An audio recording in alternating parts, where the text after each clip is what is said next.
stop that.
Huh?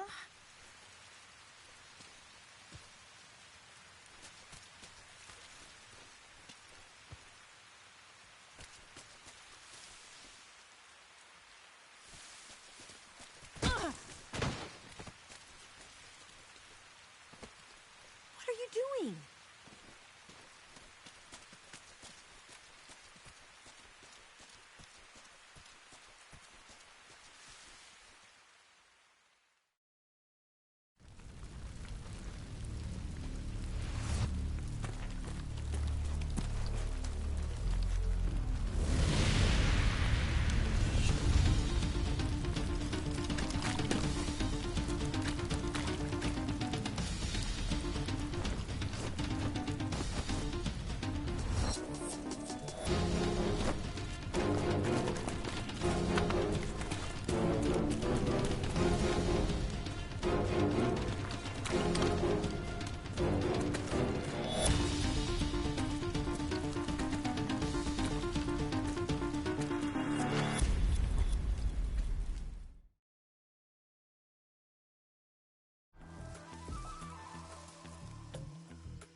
I'm so hungry.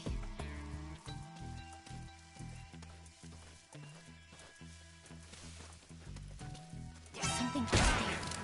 I need this to me.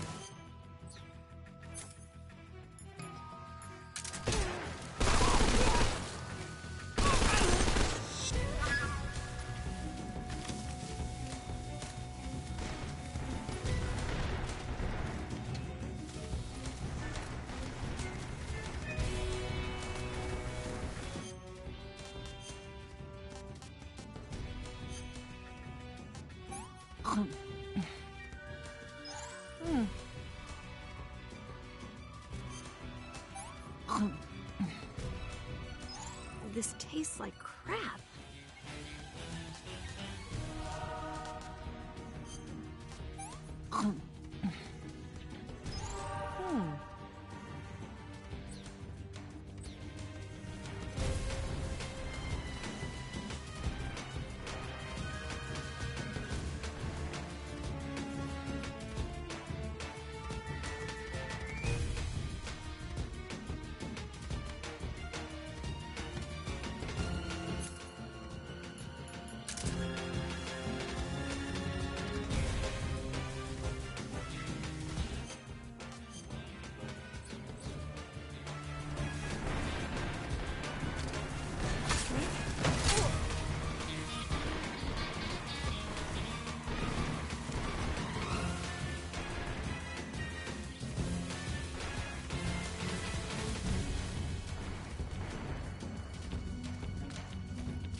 Where are you?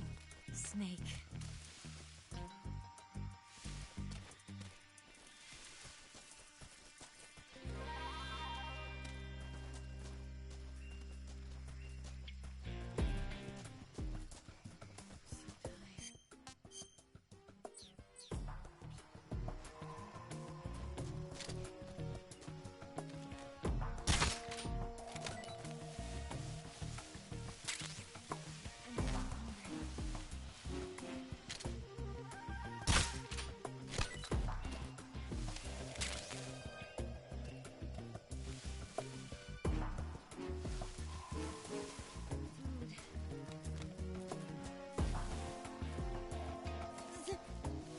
Damn it!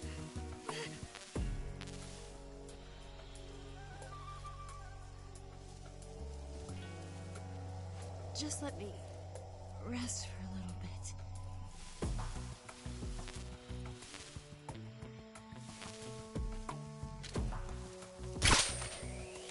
I can't walk any farther.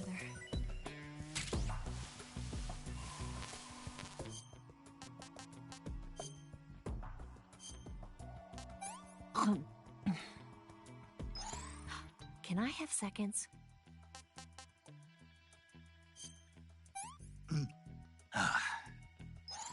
Gross.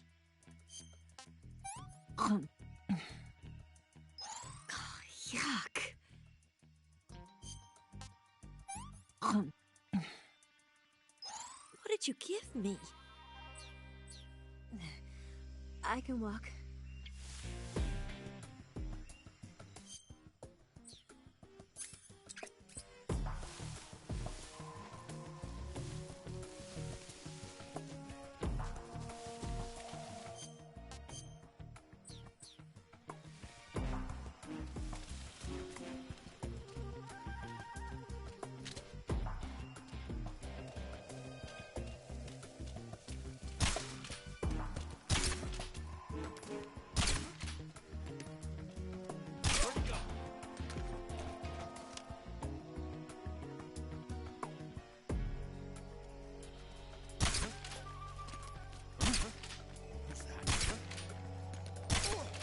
Snake.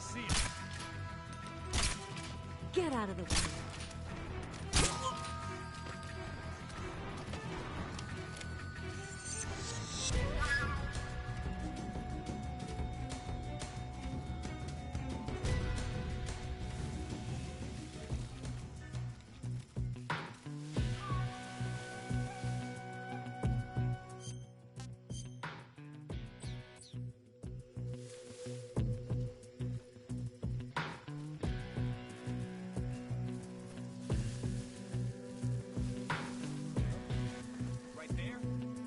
Snake.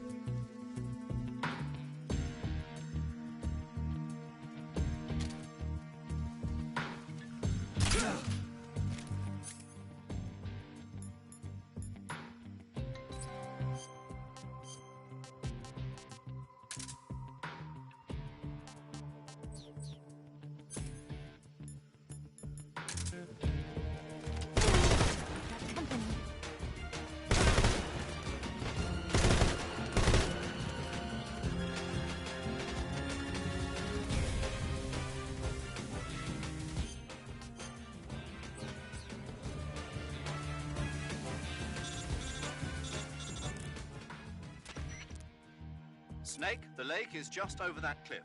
EVA should be able to climb it if you help her. Keep her close to you.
Where'd you go? Where'd you go?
Come on, Snake.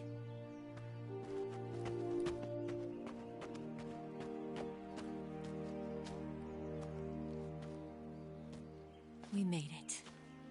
We made it. Over there.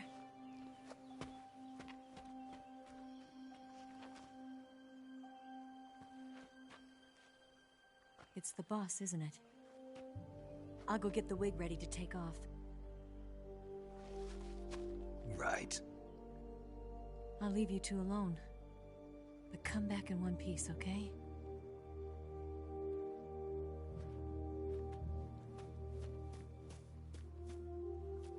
Promise me.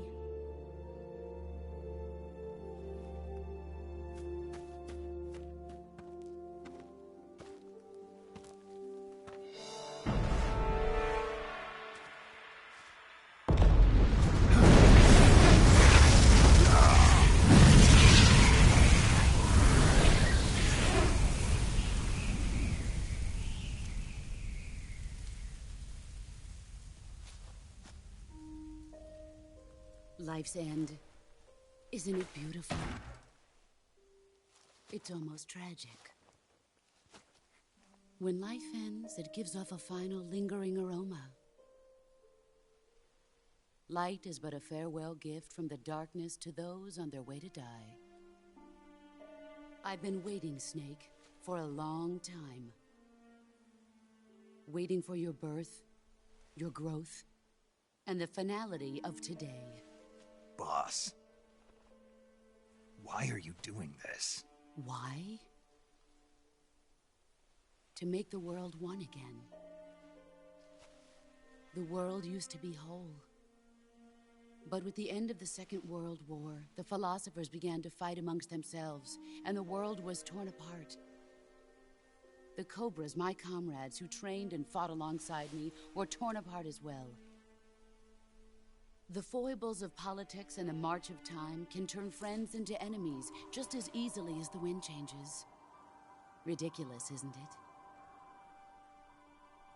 Yesterday's ally becomes today's opposition. And this Cold War?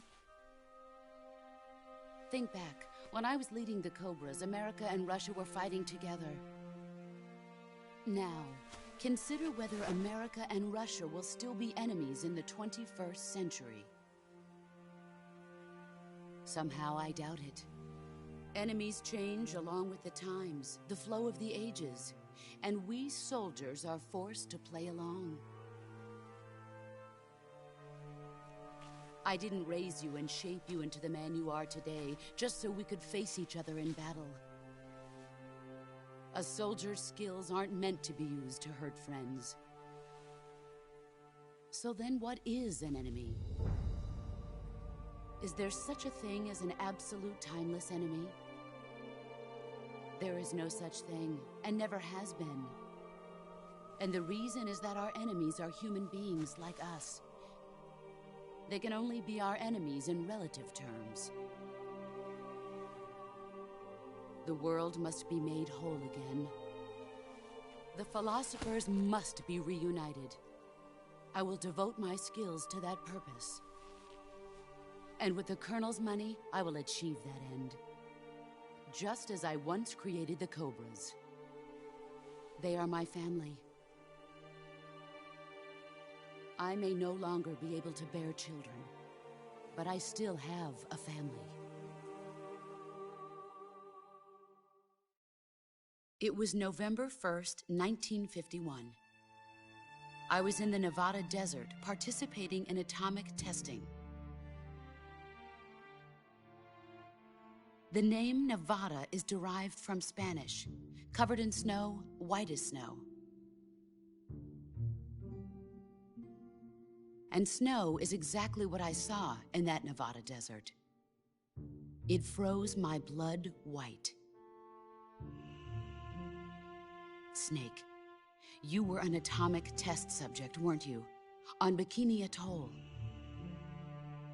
That's part of the reason I was drawn to you. You and I are alike. We're both slowly being eaten away by the karma of others. We'll never have the chance to die peacefully of old age.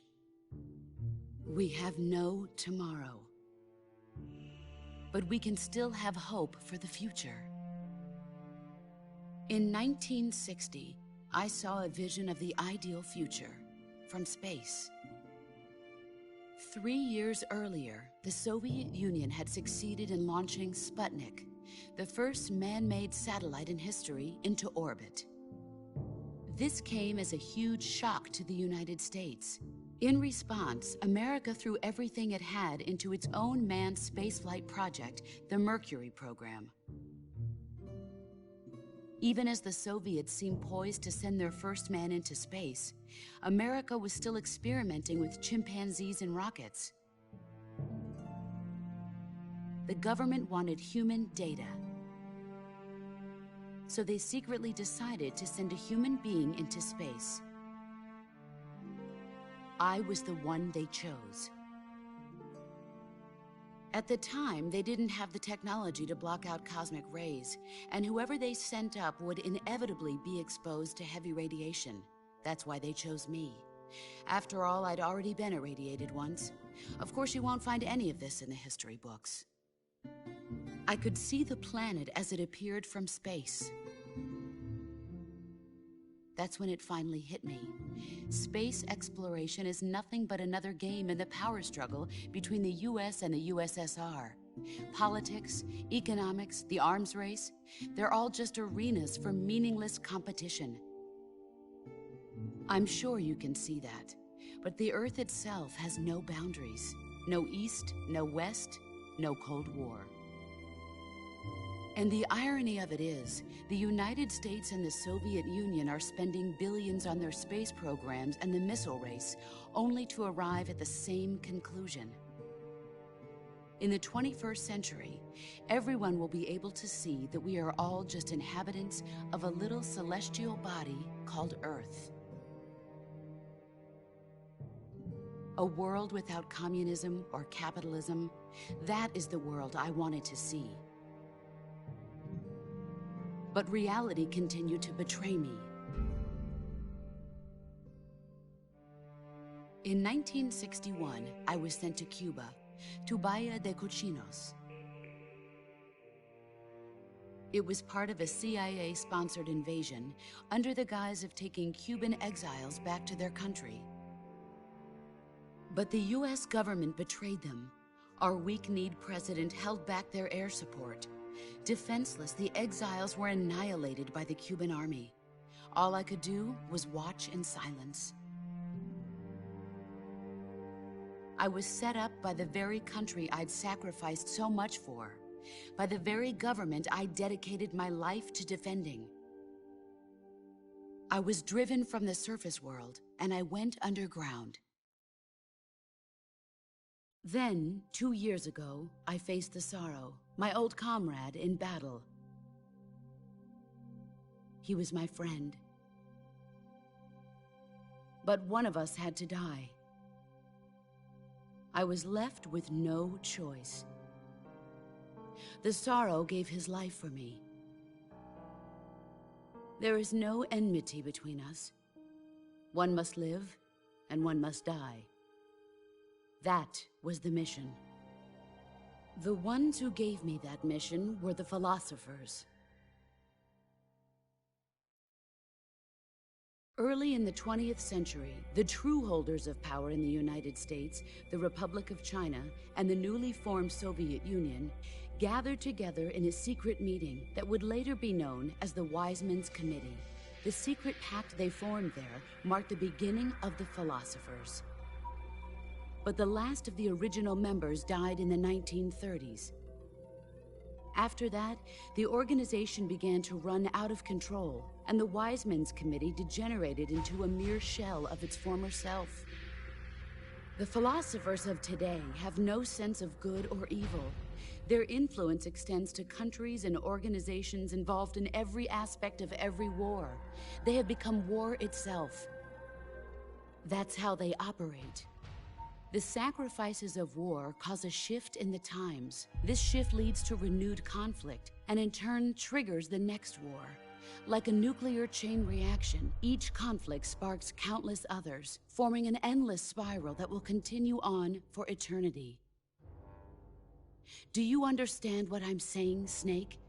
By consuming me and you, the philosophers intend to keep that cycle going forever. It was my father who explained all of this to me. He was one of them.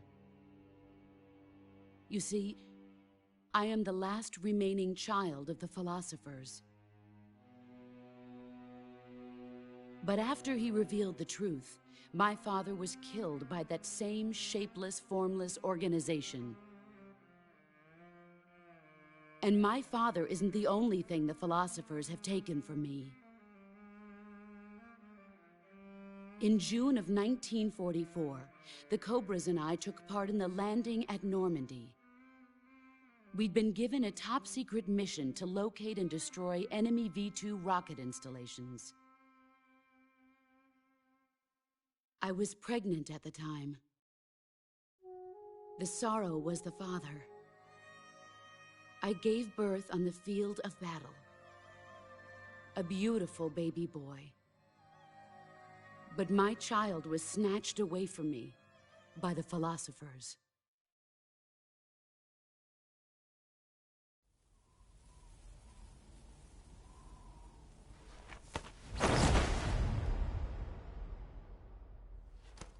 Look at this scar. This is proof that I was once a mother. I gave up my body and my child for my country. There is nothing left inside me now. Nothing at all. No hatred, not even regret. And yet sometimes at night, I can still feel the pain creeping up inside me, slithering through my body like a snake.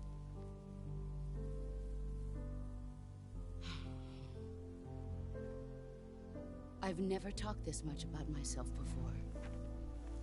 Thanks. Thanks for listening to me.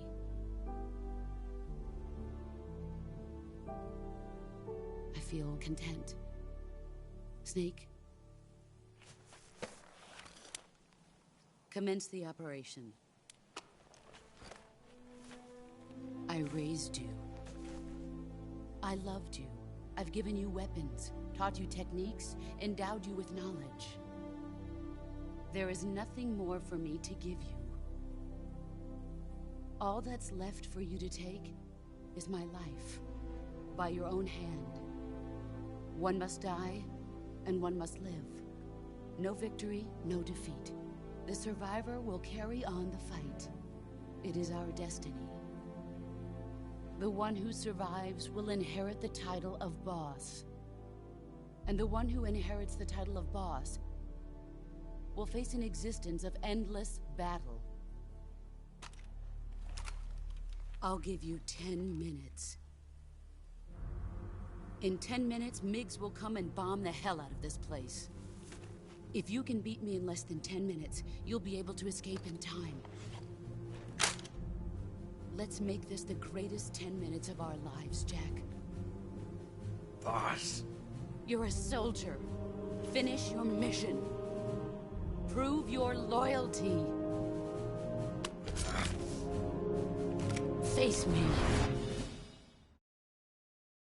I come.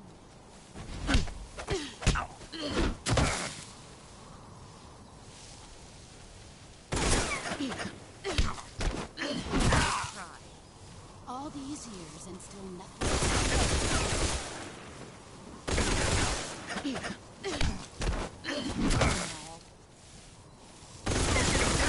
Heads up, Snake.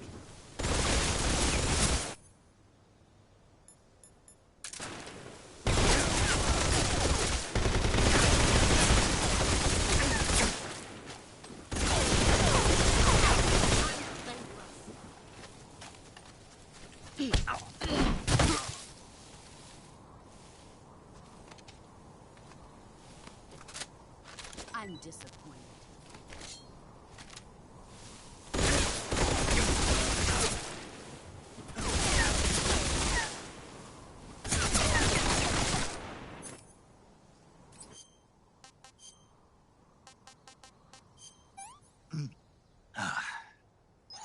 Hey, this works.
Brace yourself.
Snake, what happened to you?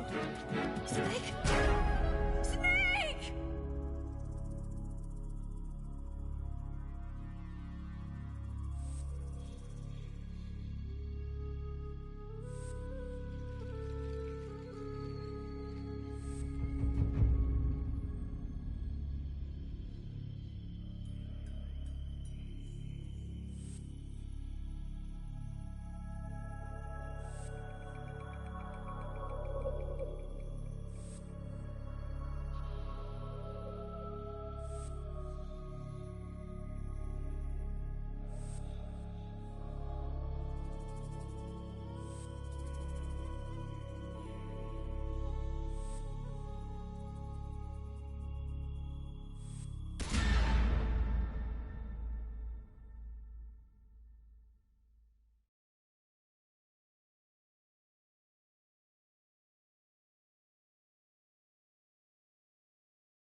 I come.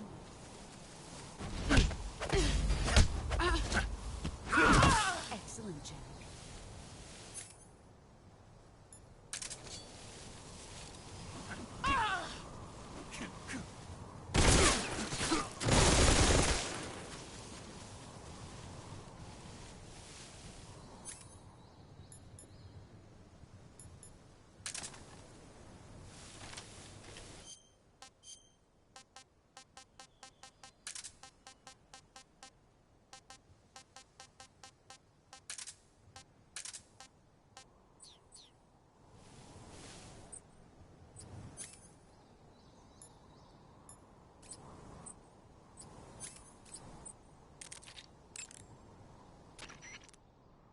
Snake, it's time to complete your final mission. This is where you fulfill your loyalty to your country, and perhaps to her as well. You must defeat the boss. The firepower of that Patriot pistol the boss is using is beyond compare. In a straight shootout, you'd lose every time. Your first concern should be to hide yourself while using camouflage. Maneuver towards the boss's blind side, wait for an opening, and attack her with a gun or CQC.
what you're made of.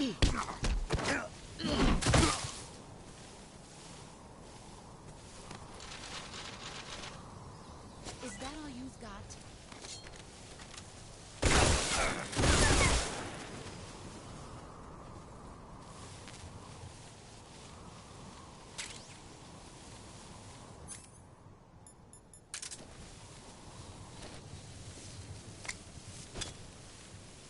A grenade?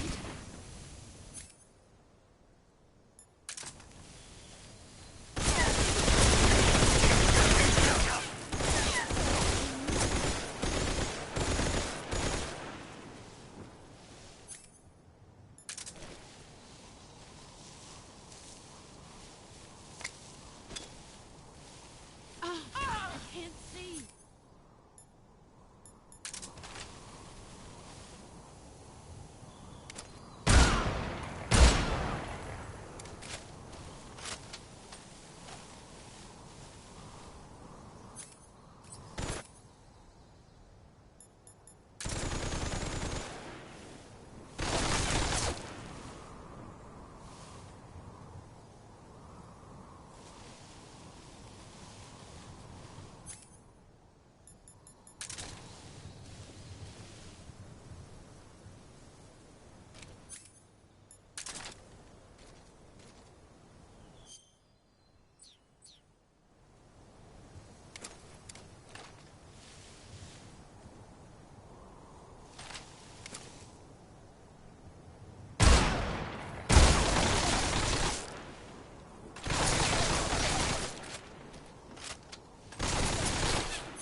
A grenade? I can't see.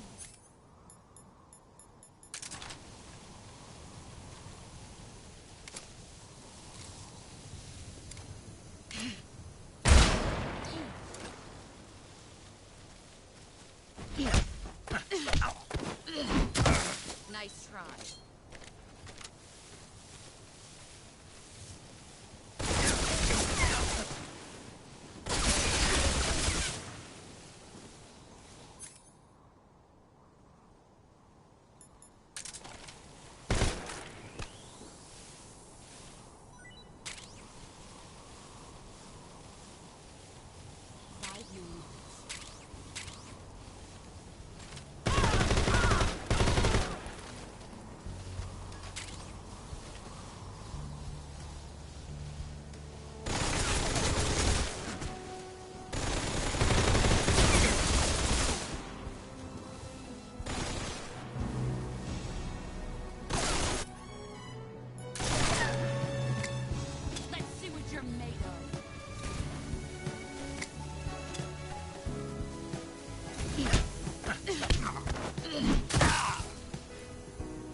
this works.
Come.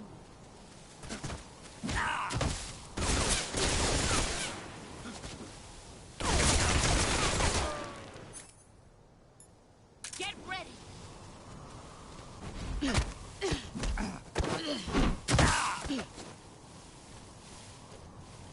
Nice try.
Brace yourself.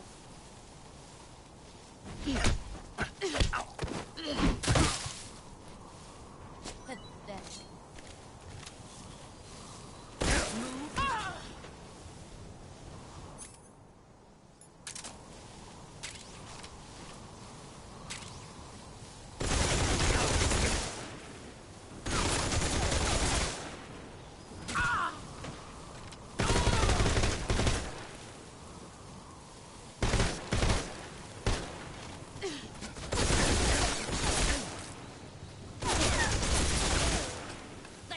You're made of.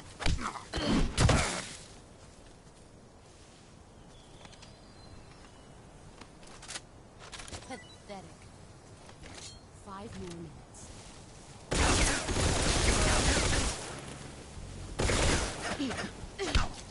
Nice try. All these years and still nothing to show.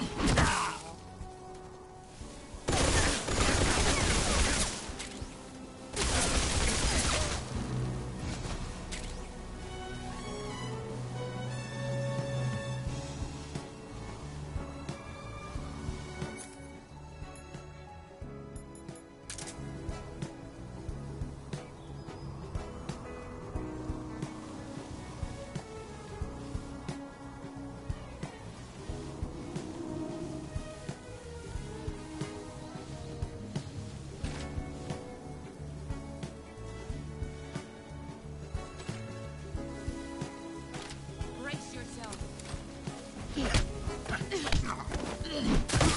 Nice try.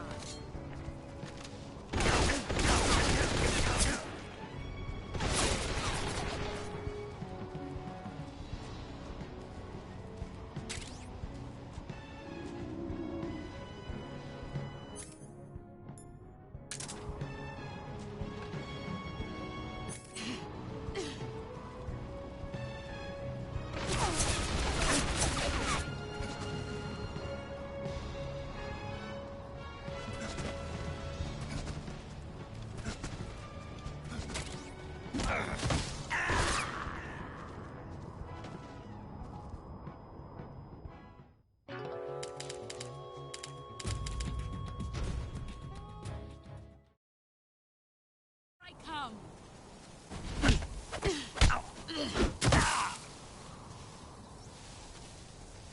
Heads up, Snake.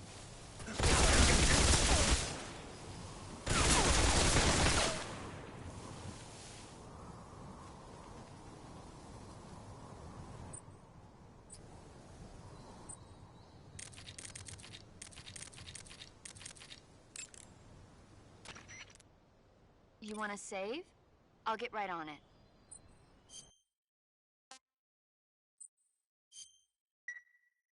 Snake, be careful out there. Don't worry.